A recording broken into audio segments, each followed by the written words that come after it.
Hello everyone, welcome back to our channel. In this tutorial, we are going to talk about how to add HTML code in blogger post. It's an easy tutorial, so let's get started. First of all, you just need to click on new post, and once you click on new post, you will end up over here, and here you usually write blogs, right?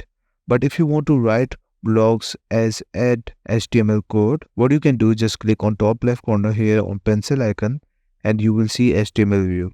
Here you can add HTML code for your blog post.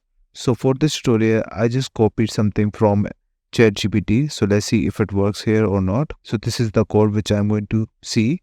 At the top right corner, we can preview it.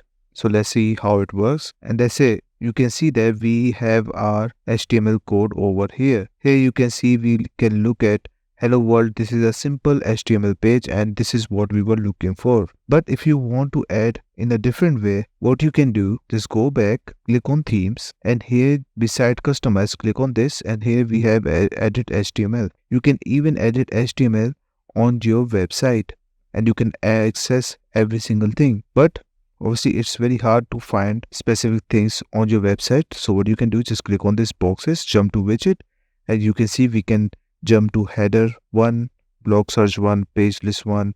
So let's say if I want to jump at blog 1, so if I click on this, I will end up at the blog 1 and we can start working on that. So that's it. This is all you need to know how to add HTML code in blogger post. I hope you like this video. Please subscribe. Bye bye and take care.